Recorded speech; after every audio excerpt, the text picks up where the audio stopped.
Hey, this is Rob. This is episode 58 of the Folly Coffee Podcast. Let's get it brewing.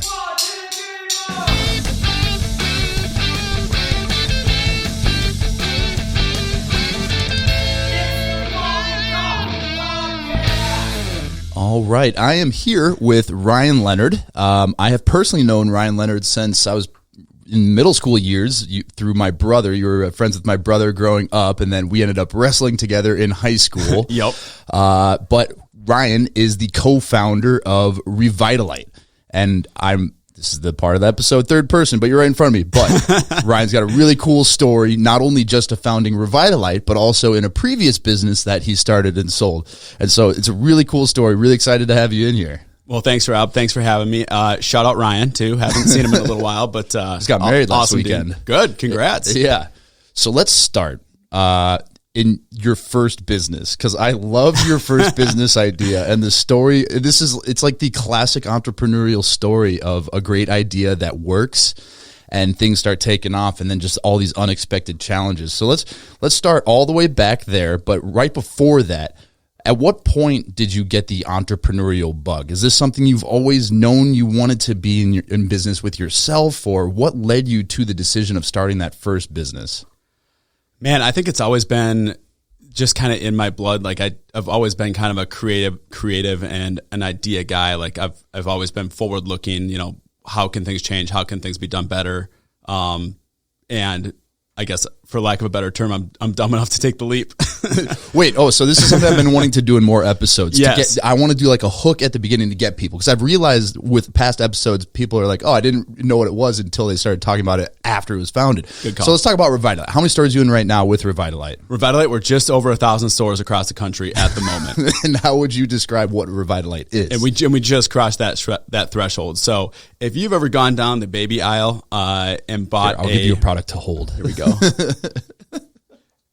If you've ever gone down the baby aisle and purchased a Pedialyte the next day after being super, super hungover, or after a really tough workout and being really dehydrated, you kind of know that experience, right? It's out of your way. 99 times out of 100, the person at the checkout counter is going to make some sort of joke about you being hungover or ask you how your sick kid is doing.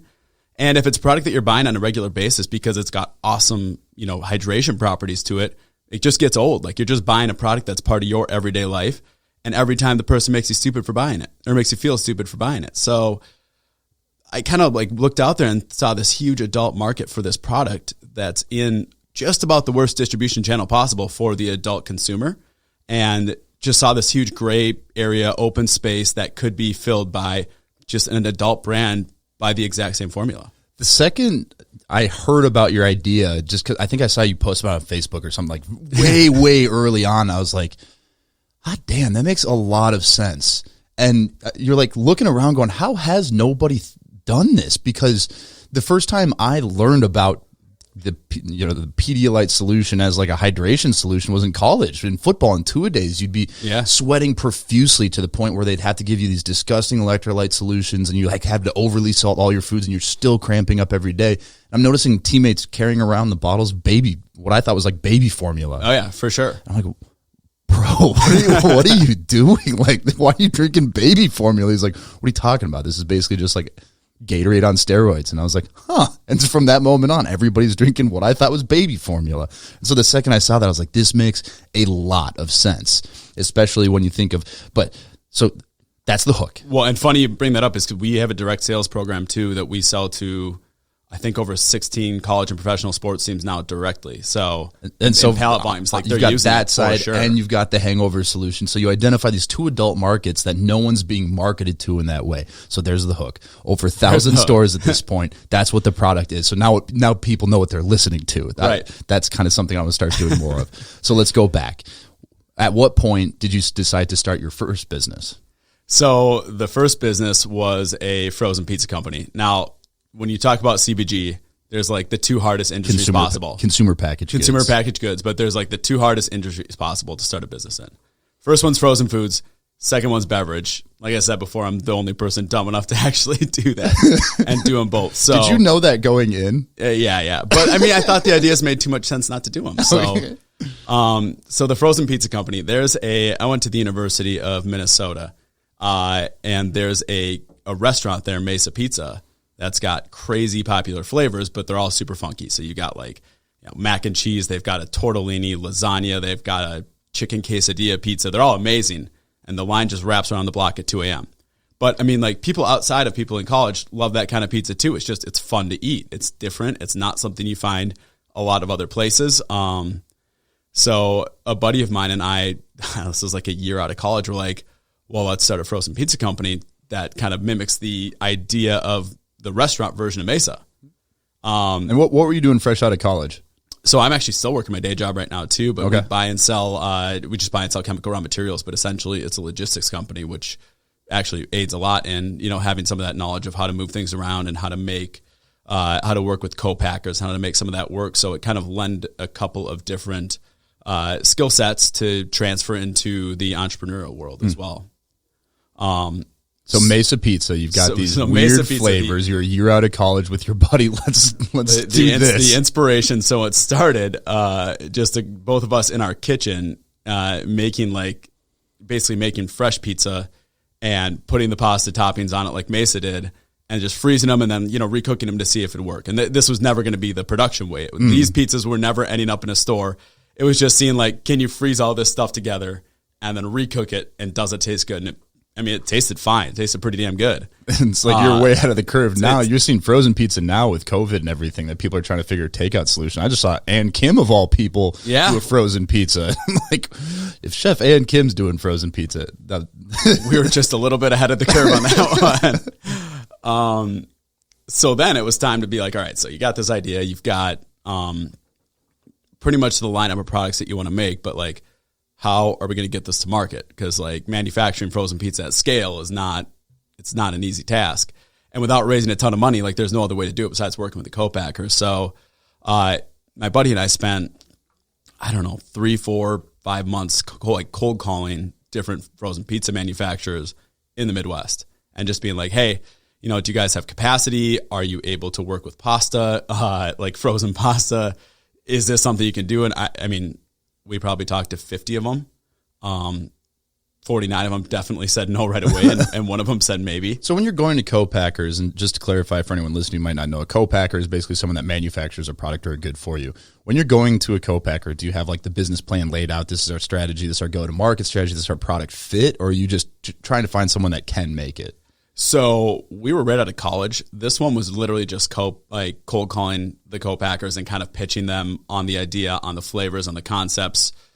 You sign an NDA, but not really. For Revitalyte, we did have more of a formal approach of like laying out the market segment and the opportunity and all that stuff. But this first one, no, we were really flying by the seat of our pants. And we can get a little bit more into that later because there's some pretty hilarious stuff that we did to try to make that business work. So how did you ultimately find the co-packer? So we found this co-packer, and shout out Okoboji, Iowa. They're down there, called Landmark Products. They are like Piccadilly pizza that you'd see in gas stations. They're the power behind that. They do a lot of take and bake stuff, but they have capacity for frozen. They'd never done a boxed frozen product, so they actually rented a boxing machine to make our product. We used their in-house graphic designer to build out the brand, but like, yeah, they went through and bought, like, similar to how you drop frozen veggies onto a pizza, they found pasta that would work in that same way. And so, Rewind, I don't think the idea, I fully baked this up. The idea was to do a mac and cheese frozen pizza, a spaghetti and meatball frozen pizza, and a fettuccine Alfredo frozen pizza. And these were kind of mimicking the Mesa flavor. So fast forward, we're like, can you guys do it? They're like, yeah, I think we can. And we got capacity. And they were the only outfit that was like, okay, if you're not doing like 1 million units per SKU, we don't want your business anyway. So they were willing to do some small batch stuff. They had some minimums, but they weren't like terrifying. So essentially we finally got to a level of samples that felt good, that felt like they'd work. Actually tasted amazing, which definitely helped in the process. And sort of put a final stamp on the branding and got a product together. So to put this in perspective, because I spent a lot of time in grocery at my Boston beer days, and I picked the brains of a lot of grocery people. The frozen section, the reason it's so competitive is, and I'm talking at you at this point because you obviously know everything I'm about to say. Totally. But the frozen section is a very limited space in any store. It's not growing in size, they can't just add another shelf. You have to add refrigeration units. It's expensive to maintain. And so that space stays very constricted versus like coffee. We're on the warm shelf. It's shelf stable. You don't have to worry about melting, food safe, all that good stuff. And so it's not as competitive to find space on a shelf or add shelving or be able to be more flexible. So the reason frozen is so competitive because you have these massive companies that are in this space, and here you are. I love this idea. We've got mac and cheese, spaghetti and meatballs, and fettuccine pizza. But hey, it was different. Exactly. That's what I love about it. Is it's like sometimes there are certain ideas that are so like stupid is not the word, but so different. It is the word. But that's what I'm saying. Sure. It's like, what a stupid flavor of pizza, but people love it. And like your approach to it is brilliant. That you're like, and it kind of reflects in what happens with Revitalyte. That it's like, here's something people already are consuming regularly. There's already a demand for it. People clearly like this flavor. Mm-hmm. Why isn't anyone doing it in this category? Right. So you find the co-packer. What's the next step after that? So the next step was to figure out, find some grocery stores to start selling the product in. And we had like 3 or 4 stores. Our first store we got into was Jerry's in Edina. Mm-hmm. And that was nice. They're a one-off, and they're super receptive to local. They're super receptive to try new things. So they threw it on their shelf right away. And it started turning pretty well. The next thing we did was get into what did you call it? What was the brand called? Pasta Pizza. We didn't get real creative on the name. I like it. Just pasta with a Z. So, next step was, finding a couple of other small groupings of stores, 1-offs, 2-offs, 3-offs. And just getting on the shelves. And at that point, my buddy and I were just like going to the stores with invoices and stocking those shelves. We didn't have any distributors lined up. Really just trying to see if the business was going to work. And lo and behold, we'd already produced like the minimum production. So we had a ton of it sitting in stock and like frozen cold storage. So the reason the frozen pizza business is absolutely a nightmare is that everything has to happen frozen, right? So you got frozen storage. The trucks have to have refrigerated units on them. Like nothing's easy about delivering these like cold chain delivery. It's just a nightmare. Yeah. So, our next step, we're sitting on frozen pizza has a long shelf life, but it still has a shelf life, and we're sitting on a decent amount of inventory. So we went to a trade show down in Chicago and met a bunch of buyers. And, one of them that expressed some interest was Hy-Vee. Hy-Vee is another chain that's very receptive to new, to local, great chain. They've got huge, you talk about limited frozen space. They do have limited frozen space, but it's much less limited than, they're just gigantic store footprints and they get so heavily shopped. So, we went down and met with the buyer at Hy-Vee, us and the broker that we started working with that taught us a ton about how all of this stuff works. Mm-hmm. And in that meeting, the guy's like, yeah, we'll give this a try. But what we didn't really understand, we were super excited, high-fiving when we got out the door. But what we didn't understand up front was when he said, we'll give this a try, it meant like you're corporate approved to sell into our stores. Mm. So it's not one sale. Yeah. That didn't open up the, 250, 300 doors that we thought it was going to. That was like, now you got to go around to the 250 to 300 stores that we have. That's why I say there's across the Midwest. In small business, there's never just good news. I said that the other day. I was like, yeah. I would like to just get good news and be happy about it and not immediately have it unveiled 20 new things that suck. Yeah. And so, was it a positive? Yeah. So the next step was like, my buddy and I were like, all right, we're going to have to take some weekends and go and hit some stores. And home base is in Minneapolis. So if you know Hy-Vee at all, like, you're looking at Iowa, Nebraska, Missouri, a little bit of Kansas, a little bit of Wisconsin, and we hit them all in the matter of like 2 months. We went back to the buyer like 2 months later, and mind you, both of us still working the day job too. And we went back, we're like, all right, we've got this many yeses. It was like 175 out of like 250. We had a whole like order spreadsheet that we sent through, and he punched it through, and we were off to the races with Hy-Vee. So 175 stores. When you're calling on these stores, are you setting up meetings ahead of time? No, you literally, you're just walking. Right. We used a mapping service that we'd find a cluster of stores and it'd give you like the optimal way to drive around. And we would drive around to all the stores, hit 10, 15 in a given day. And you just walk in and be, who does frozen? Find the frozen manager, talk to him. I mean, the pitch got crazy repetitive after a while. So it'd be like, I could have been doing 2 other things at once and still say this pitch at the same time. But go find the frozen manager, kind of tell them about the pricing, the value prop. It's only 3 SKUs, so we're only looking for 3 facings. Can you find room? That was kind of the program. And then you go back to the head buyer, send it out to these 175 stores. I have a guess about this, but when it gets sent to all the stores, did it immediately get placed into the frozen section at each store? Some. Yeah. And that was one of the... It did find its way decently. One detail I forgot to include is that Yes did put us in... we didn't use distribution. We used their actual corporate warehouse. Mm-hmm. So that did... that was a benefit because a lot of it did go out to the shelves it was supposed to right away. But then you got merchandising. So that would basically be on the frozen buyers once it's sold out to rebuy it. And those guys have quite a few things going on to keep track of and a lot bigger brands than us. So that was definitely an issue that we ran into. Your first thought was exactly right. So we did find the right shelf a lot of times, but the rebuy rate was... The sell-through was really good, but the rebuy rate, if we weren't sitting and calling them and talking to them, stores that sold out, it didn't, it was hard to get it back into those stores. Because especially if you leave 3 facings open of product that sold out, Nestle's going to grab those in 2 seconds flat. I mean, they're like, oh, sweet, 3 more facings, put pepperoni in there. Like, all right. Yeah, because I'm trying to wrap my head around that number of stores and trying to get orders placed. Because right now we have stores like that where we just email them and go, hey, it's order day. Let me know if you need some more. But with 175 stores, it'd be impossible to manage. Yeah. So what happens after this? So at this point, you presumably have some pretty solid volume going through. It's starting to pick up. It's getting off the ground. What's the next steps after Hy-Vee? Next steps after Hy-Vee, and this was like the chain we wanted to get in the entire time. It was Lunds and Byerly's. So we kind of used the success story from Hy-Vee and the little bit of the velocity and talked the things that were working really well to go and tell that to Lunds and Byerly's and also Kowalski's. And again, pitching the local, pitching the exciting and new, like we're not another just basic pepperoni pizza kind of thing. And it took 2 or 3 meetings with those guys and a cycle of buying through to finally get them to say yes. They were a little bit tougher to get into, but a great chain. I mean, those guys sell a ton of frozen pizza, and we did really well in that chain.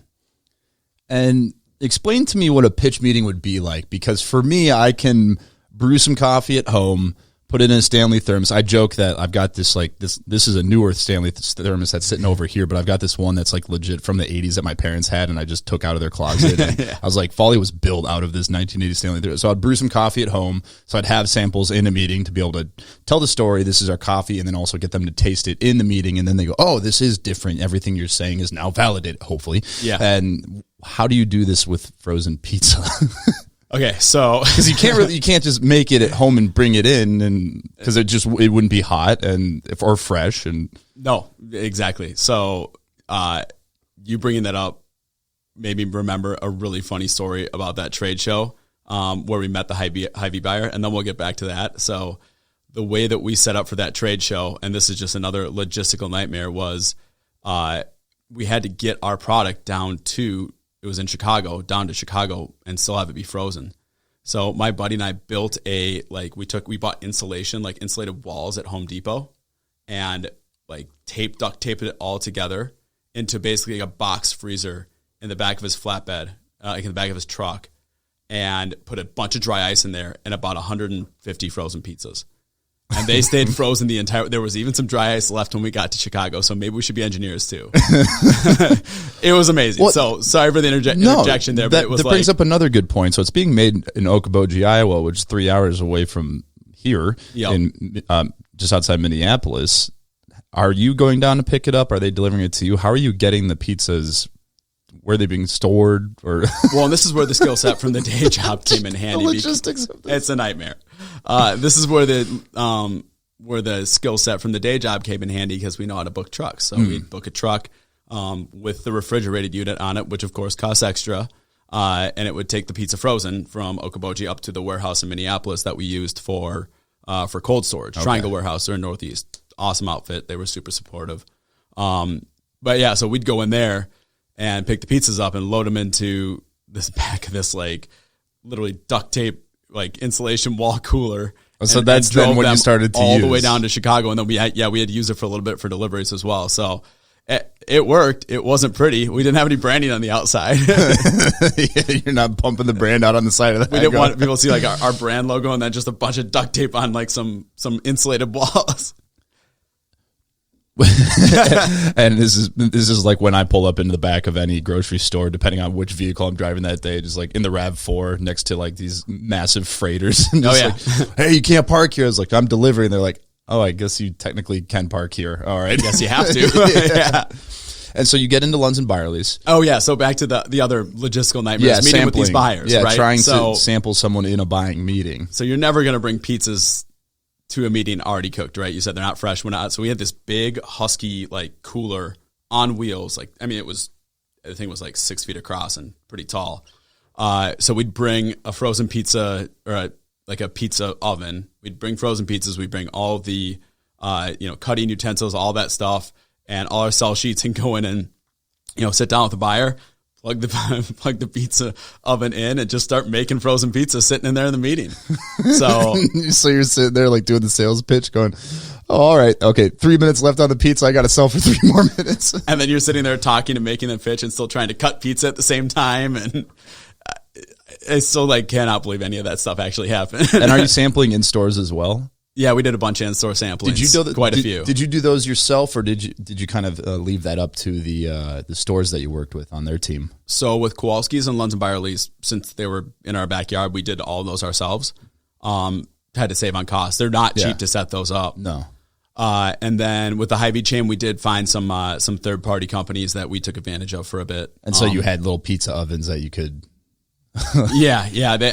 A lot of times, thankfully, the stores would have an oven too. For Lunds and Byerly's, we brought ours, but the Hy-Vee chain, most of them had them sitting in the back, so we didn't have to send a bunch of ovens out to all these stores. Thankfully. Jeez. So you get in Lunds and Byerly's, get into Kowalski's as well. Yep, both. Yep, both those. And how long of a time period are we talking about from a year out of college to this point where now you're in these Hy-Vees? You've visited 175 of them. You're in Lunds and Byerly's. You're in Kowalski's. This was like a 2-year time frame, probably. Okay, all while working your day jobs. Yeah, all in all, the whole pizza venture took 3.5 to 4 years. Yeah. So yeah, I think that was Lunds and Byerly's is probably halfway through. You ultimately end up selling the business. What led to that?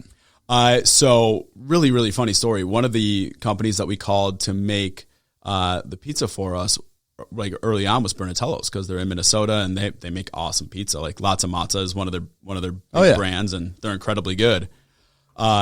So got time when Grant and I were kind of Grant Severson's the buddy of mine that I started the company with, but we're okay, so we're doing pretty well. We've got pretty good turns. But next step is either we're gonna have to raise a bunch of money and actually do some marketing and do some things that actually operate at scale and not at what we're doing right now, or we're gonna have to find a partner.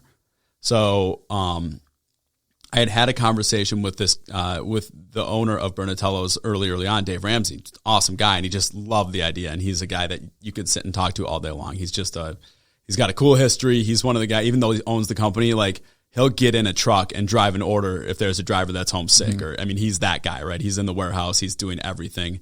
But I called him up and we talked a little bit more. We had a couple opportunities with some bigger chains. There was a region of, really random, there was a region of Costco that wanted to bring in our pizzas in the Northwest because the buyer for that region was home visiting family. And happened to walk into a Lunds and Byerly's when I think Grant was doing some sampling and loved the product. And she was with her niece or nephew, and niece or nephew absolutely loved the product too. So she's like, okay, we got to do something with this. So we're talking to Dave Ramsey, there's a lot of opportunities out here and people want our pizza, but we're not in a position really to capitalize on some of these opportunities. And I guess it was one of those, we had probably 10 conversations with him just about the inner workings of the business and the recipe, and he made a bunch of test batches on it, but it was kind of a one thing led to another, and he ended up buying out the the company for the recipes. And like I say, he kind of gave us an opportunity to die another day.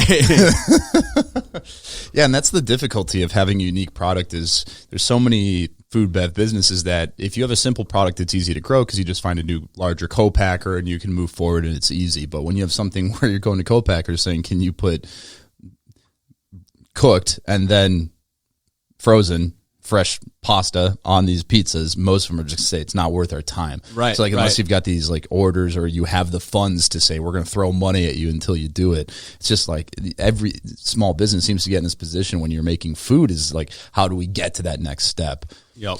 So you sell the business. Was your mindset immediately, I want to start something new, or were you burnt out at this point? I mean, selling the business was almost like, it was exciting. Don't get me wrong, but it's almost like breaking up with a girlfriend, right? You're like, oh, I had all this like time and energy going into this one entity, you know, and we loved it. It was super exciting. Like it was something we grew from the bottom up. And, for like several months, it was like something was missing. And I after that was done, I was like, I will do something again. It won't be in CPG. Like 100% will not be, just because of all the shit that we went through to try to get like to that point. Yeah. Obviously that didn't work out real well. At least you dropped the frozen part. Yeah, at least you dropped the frozen part. But yeah, no, I mean, I definitely wanted to get back into something again right away. It was a weird feeling to have that kind of out of my life at that point. How long was it until the idea for Revitalyte came, and how did that idea come to you? All right, so it was end of 2015, early 2016 that we sold the pizza business, and I think we incorporated Revitalyte in early 2017. So it was fairly quickly after. I think the first time it sort of came to me was it was probably right after we ended up selling the frozen pizza business. But I want to get in mindset when you come up with the idea, because this is something that I think I've noticed about people who start businesses is there's seems to be two types of people when it comes to this. Is people that have the mindset of I'm actively looking for a new idea, and I've got this mindset of everything I'm looking at, is there an idea here, is there an idea, or kind of what happened to me where it's like, I love coffee, this is so cool, I didn't know this whole world existed, this is awesome, and then all of a sudden one day I go, oh, this is a really intriguing trend of the high end of coffee, there might be a business here. Yeah. Which one would you place yourself in? Well, okay, so I was actually in both. There was part of me, that's actually a really good question. So there was part of me that was like actively like trying to look and even force some things into like a new business. So one of the ideas we came across was grill covers, because they in general suck. Like they're impossible to work with. They die after like a year. What covers? Like grill covers. Grill. Like a cover for your grill. Yeah. Like we were literally throwing the kitchen sink at like, what could we start now? Yeah. But yeah, like just random stuff. But then when Revitalyte happened, it actually was more so like how you came up with Folly. So it was more like I was in the store buying a Pedialyte, like I've done a lot of times, and just walking out and be like, God, that was so annoying. And I was like, yeah, that was really annoying. That happens all the time. And then the light bulb kind of went off like, this product shouldn't be only sold in the baby aisle. It just shouldn't be. There's no reason it should be. And that's, so it was like an exact combination of the two. And I actually ignored the idea for like 3-4 months after I originally thought of it. Like it would pop into my head from time to time, but I was just like, I don't want to like do a CPG thing again. Like that, the time and energy that it took was insane, to do the pizza thing. And I knew if we're going to do beverage, it wouldn't be any different. But I guess it was just nagging and like I couldn't get away from it, just because it made so much sense, I think. And once it finally nags at you enough to start this idea, what are the first steps that you start to take? Because I think probably the biggest critique of it would be like, well, your product exists. It's Pedialyte. Why would you start a business if there's something on the market that's like really, really similar to what you're doing? Yeah, for sure. So the mindset was, and I think immediately the thought was like, let's go back to the frozen pizza playbook and let's like fly through it. Like what worked, what didn't, what did we learn from that? And let's make sure we don't make the same mistakes twice. Like, cause why would you do that? That wouldn't make any sense. Then all the previous venture was for naught if you didn't learn something going forward. So, the couple of key things that I wanted to tackle in launching Revitalyte was, one, I wanted there to be zero communication gap between the brand and the consumer. So what I mean by that is like when it went onto the shelf, I wanted you to see it on the shelf in a liquor store or a convenience store or some other store where adults actually shop and see it and go, oh, that's a product that's in that category. That's an adult version of the pediatric products. That's got the same qualities to it. Perfect. I can buy it here. Boom. Done. And to me, that was the most important thing, because on the frozen pizza side, kids that weren't in college didn't immediately understand what our pizza was. We'd be doing demos and people would be like, oh, is the crust made out of pasta? And we're like, no, it's just toppings. And so I think, learning through doing some of those demos and samplings and being really hands-on, we learned how consumers don't immediately understand what you understand. And to close that gap without having a lot of marketing dollars is damn near impossible if you don't do it in a very certain way. So that was the first mindset. The second mindset was just like, making sure, first of all, that stores actually want this product. Like with the pizza one, we literally just made the product and went out and sold it to stores. Yeah. With Revitalyte, we went to 20, 30 liquor stores with like some fake sell sheets essentially, and just were like, do you guys, is this something that you would sell? And that's such a smart move. I cannot emphasize that enough. Too many people will it is painstaking to build a brand around an idea and then figure out you weren't completely right. Yeah. And it's almost harder to figure out that you weren't wrong, but you weren't completely right. And then you have to completely redo everything for a small tweak, and to have customers ahead of time. I've said this before, but what that also does is when you're asking these people ahead of time, would you buy this? You're basically pre-selling it. Because if they say, yeah, if you made it, I would buy it. And you go, hey, can I stay in contact with you? And also, can I pick your brain about this? Because these people know more about what their customers buy than you do. Right. I don't care how much experience you have. They're the ones in the stores that are ringing people up. They're the ones that are bringing in product. So when you go to 30 stores and be like, would you buy this? You can build around an idea that like you've basically pre-sold. Yep. And so even if they haven't committed that, yes, the second it's in, I'll bring in a case, whatever, you still have to do pricing and all that fun stuff, that the idea is there. And that can help sharpen an idea before you start doing label design, before you start branding and marketing. And that's something that I did with Folly that, looking back, I think was probably one of the reasons we were able to start quickly, is because I went to the grocery stores and was like, this is what I think the packaging is going to look like. What do you think? And got really good feedback of small tweaks that are the small things that people point out consistently. Yeah. And so you're going out with I like this fake sell sheet idea too. Yeah, and it wasn't like it was just like ahead of the time, because we didn't have our finished product on there. We didn't have our finished look. It was more of just like we had some like digital mock-ups of what the product was maybe going to look like. Now, when you were going to them with these sell sheets, were you saying this is our product, or were you saying this is what it might be? It was very perspective. It was like would we're thinking about doing this. Is this something you'd be interested in carrying? So like, no, we didn't have the stores like we didn't take POs and be like, all right, your lead time's like 16 weeks. We'll be back. Okay, so it wasn't really a fake sell sheet. It was just like a concept. It was just like a concept. That's so smart. And just kind of walked through it with them, and had some good conversations with people, and also wanted to figure out, because we had to forecast this thing with absolutely no information.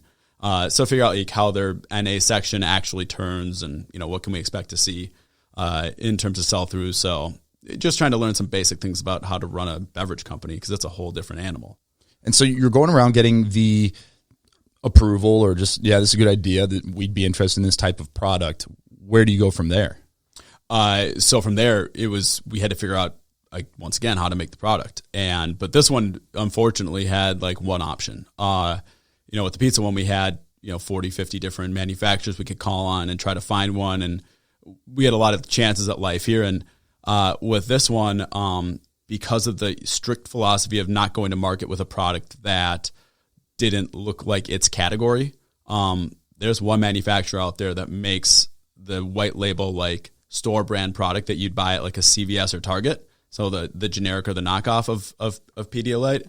And that was kind of our only option to get this product produced, so we could look like the category standard. So this was a cold call once, and to their marketing team, but I basically had an early on conversation with them, and it basically said, like, there's this huge existing marketplace out there, and this was a year or two before all those articles came out about Pedialyte, when it like really caught fire. So it was like just before that whole thing actually hit. But I was like, you guys are aware that there's this like big adult market out there for the category, I'm sure, right? And they're like, yeah, of course. We watch it actively. We see it all the time. And I was like, I know you're making all of the store brand stuff. I was like, have you ever thought about making one for, a brand, for someone who's going to go and get into stores that aren't chain stores because they only make them for large national chains. And they were like, well, no, not really. They're like, we're kind of set up to do that, but we're not really set up to like do it ourselves. And I was like, well, I got an idea, nice to meet you. So, but the difference between the way you approach them and the way you approach the frozen pizza co-packers is like looking at it from the co-packer side. If you've got two guys that come up, we want to make a macaroni frozen pizza. And you're like, okay, who's buying it? And you're like, well, we hope these people. Right. Oh, so are those sales? Well, no, but we could totally see it being in there versus we've talked to 30 liquor stores already. We've heard resounding yes that this product should exist, and now we're looking for somebody to fill that gap. And so the value add to them is like, oh, we have the opportunity to fill this gap in the market versus like, all right, hopefully these two guys can go out and sell this. Yeah, right. We really put together like a package of value when we pitched them on trying to be our manufacturing partner. Like you said, I mean, it wasn't a hopeful at that point. It was like, what are your minimums, and can we put together a brand and sort of do this? And I remember the first time I actually met them in person. It was actually 2 years after we started Revitalyte that I finally got to go meet them in person. And all this was just like over the phone and just like, email and whatnot. I met the gal that originally took my first call. So the one that took the cold call.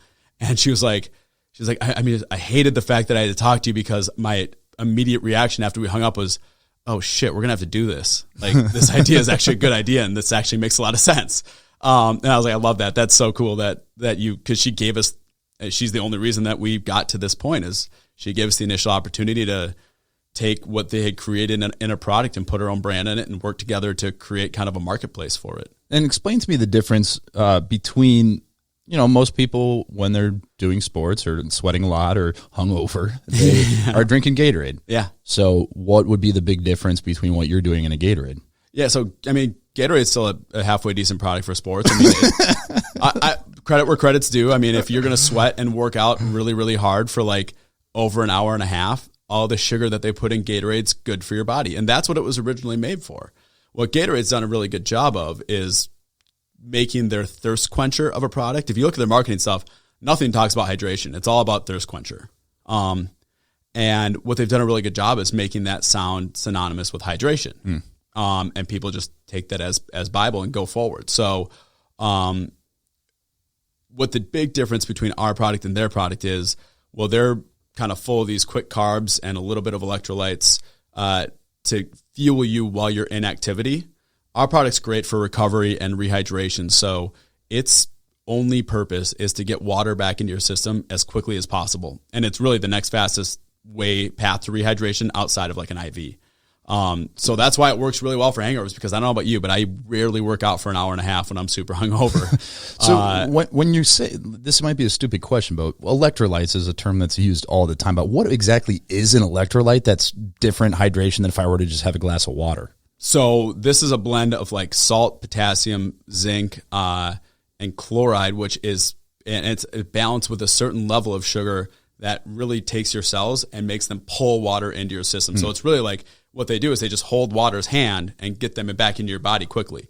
That makes a lot of sense. Supercharges water. I've been hearing so much about zinc and potassium supplements as a way of like staying healthy during COVID. That makes a lot of sense that it would help a lot in hydration, because I think hydration is something that a lot of people just don't think about when they're like, I don't feel great all the time. Yeah. And you're like, keeps your body running. How much water you drink? And they're like, I don't know. And you're like, that's most of the time Yeah, you can't function at full capacity if you're not fully hydrated and feeling good. Well, and personally, the thing I loved about, I was pounding Revitalyte during that 130-mile running week I had to do for the stupid promotion I did that was stupid and awesome. Yeah, but it was definitely not a smart thing to do again. But the thing is, like, the things we'll do for our brand. I couldn't drink enough water or Gatorade. The sheer volume of it is, I had to run like 18 and a half miles a day, and I'm not a runner, so it took a lot of time. And the amount of water or Gatorade you'd have to drink to stay hydrated, it would be in my stomach, and I'd feel uncomfortable. And so, like, day 3, I was like, oh, I got to go pick. I basically went up and picked like 5 bottles of Revitalyte at my local liquor store at Top 10 and started pounding that. And immediately the cramping, like, it was not an issue for the rest of the week. Yeah. And this sounds like some sort of endorsement, but it's real, because it just requires way less volume to get the same thing that you're looking for, is the hydration, like, in a faster way. And I just was not cramping the rest of the week. And that was a game changer, because like day 2 was awful. I was just like, the last mile was basically on one leg, and day 2, I'm going, I don't know if I can finish this thing. And that was a big changing moment in that week that allowed me to not cramp and not have like water sloshing around in my stomach. Right. So you're able to get the co-packer on board. I assume a pretty good size minimum quantity order. Yeah, it was 10,000 bottles. So, that's enough to sell. So you have 10,000 bottles that you now have to go out and sell. What are your first steps in going out to sell? So we weren't going to go stock shelves at this point. At this point, we're going to find, we wanted to go through distribution. So other companies that really knew the market very well, a lot better than we did, and sort of get together with them and put together a plan how we're going to roll this out to market. You know, where can this live in the store? What kind of point of sale products do we need to get out there? We wanted, a couple different options, a larger format where someone could stack the product up and sell several cases at once. We also wanted a smaller format that could sit on a shelf top. So we kind of created both of those solutions that we eventually went to market with. But yeah, finding a distributor to help move these, original 10,000 bottles was step one. And we, the other thing that we learned with the Roast and Pizza Company was, less is more when you're first starting out. So we only launched mixed fruit was our first flavor, and we sold only one flavor for 6 months on the market. That was it. So we launched grape 6 months after we launched mixed fruit, and just because we wanted to make sure that we weren't, being dumb, make sure that it's going to sell before we load up on inventory of a couple different flavors. And so that was our big pitch when we went out to stores, and 2 distributors were like, this is just a 1 SKU product. Let's give it a try. It's got a 2-year shelf life. Like, it's not a hard product to sell. The things that get me excited was when I hear co-packer, distributor, and 2-year shelf life. I'm like, oh, if you can find a product that works with those things in place, life is so much easier than back in the frozen pizza day. Yeah.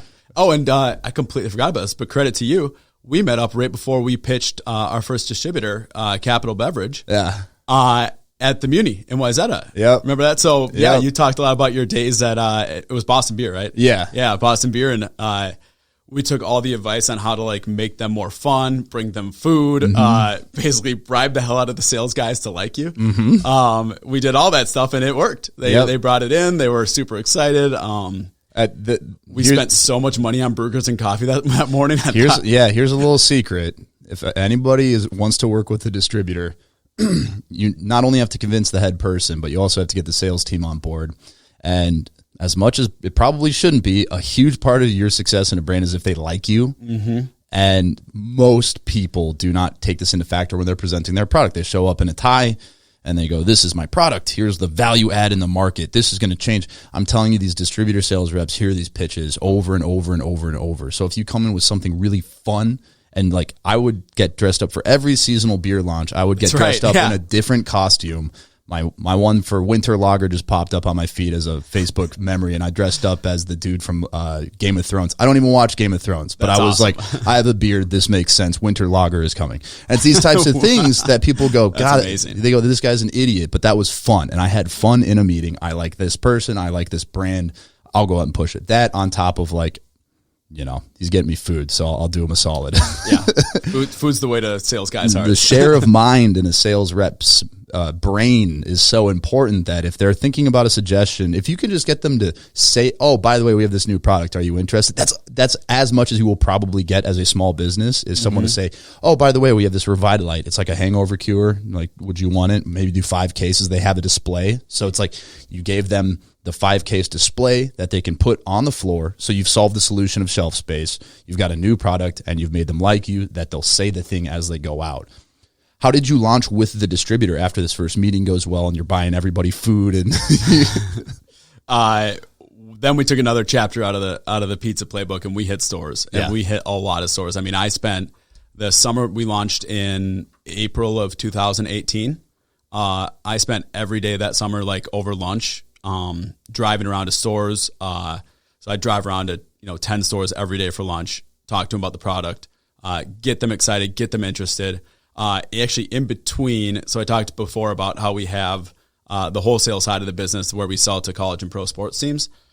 In between stores, I would be calling nutritionists and trainers at these different college and professional sports teams and pitch them on Revitalyte, get to the next door, take some notes on the conversation, and do that. Then get home that night, package up samples, send them off to the people, send follow-up emails, and then rinse and repeat every day the entire summer. And that is key. The biggest mistake I see with with brands that get a distributor is they go, I've got a distributor now. They have sales reps. I've got people selling my product. No, they're not. They'll connect you with people. They have the ability to. They have the ability to. They can connect you with the right people, but you are the you're the tip of the spear in the sales effort. And there's so many people that go, oh, I have a distributor. They have a sales rep. That's my sales team now. And you go, you are the smallest brand they have out of hundreds of brands. You're not even getting brought up unless you've given them a very good reason to. One of those reasons can be, oh, I like that guy. I'll bring it up. He seems like he's working hard, but that is another thing. If they see you out pushing sales, one, you're going to obviously get more sales because you're selling, but then they go, oh, okay, this person's actually doing the work. We should support a brand that's supporting our business too. Well, that's a good point too, because very easily, I mean, a distributor can also, they can be your worst enemy, but they can be your best friend too. I mean, once they saw us out in the market and saw us like getting it into stores where it was turning, they were all about it. Like our internal brand manager. So quick rewind, because I want to get to Breakthrough Beverage, who really helped us take the brand off the outfit in Minnesota, because we launched with Capital, and they had a couple of changes happen internally where we ended up having to find a new partner. Happened at a time when we had really, really good sales, so it worked out really well. But like this happened 2 months after we launched, and we were like, oh, what do we do now? We got introduced to a brand manager at Breakthrough Beverage who loved the idea, and they ended up bringing the product in, and they covered the entire state and not just the metro. So it was an amazing change to have.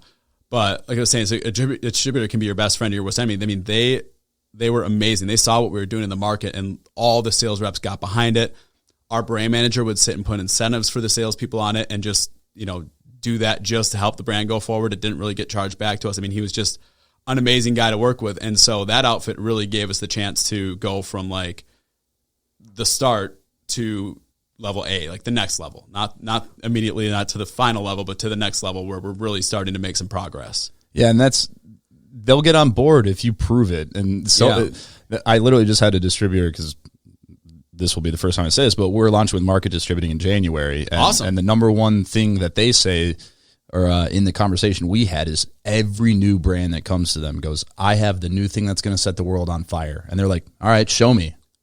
Well, I mean, it's not doing that yet, but that's why I'm coming to you, is because once you get it in stores, it's going to set the world on fire. And they're like, so you have no proof that this is happening?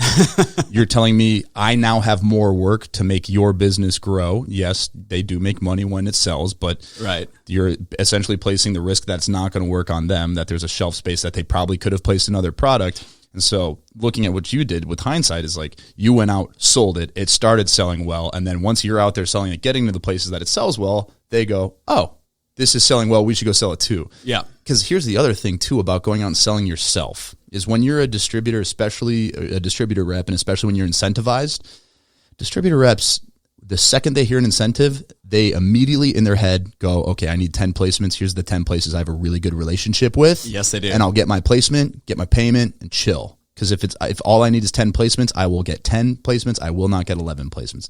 This is generally speaking. A lot of really great reps, this is not applied to. For sure, yeah. I get what you're saying. I'm talking worst case scenario here, yep. But they'll go out and place it in 10 places, not thinking of, is this the best product fit? Do I think it'll move here? Whereas when you went out and sold, you're going, what would be the best places for this product to be? Where it is most likely to sell well? And then those numbers get reflected versus putting it out of your control and saying place it wherever. Then if it didn't move because they placed it in stores where it's not a good product fit, you've got low volume and they're going, you were wrong. Your product's not moving. Yeah. Versus you went out there, got it in the right stores. It started flying off the shelves because you did the research of where should we be selling. And then they're like, oh, this product moves. We should go out and move. We should go out and sell this ourselves. Yeah. And it's these little tiny details that people skip over when they're selling that they go, I've heard countless distributors not doing shit. And you're like, yeah. And my first question is always, what have you done? Right. Sometimes they go, well, I've done a lot. And you go, okay, that distributor's not doing you any favors. It happens, for sure. There's definitely distributor happens. relationships where it's just they're not doing their half. But most of the time, I think it's the supplier not doing what they need. Right. They haven't gone out and proven themselves, haven't, made those relationships where they actually want to take pride in selling your product, haven't really gone the route of providing value to them. I mean, like you said, there's a lot of people like, oh, I have the next best thing. But if you're not going to provide value to an outfit, they're not going to want to work with you. And so I want to end on this. So you're in 1,000 stores now, and I just see you post on Facebook like last week of all these posts of Barstool with Revitalyte plastered all over the background of one of their rundown shows. Yeah. How do you go from at that point?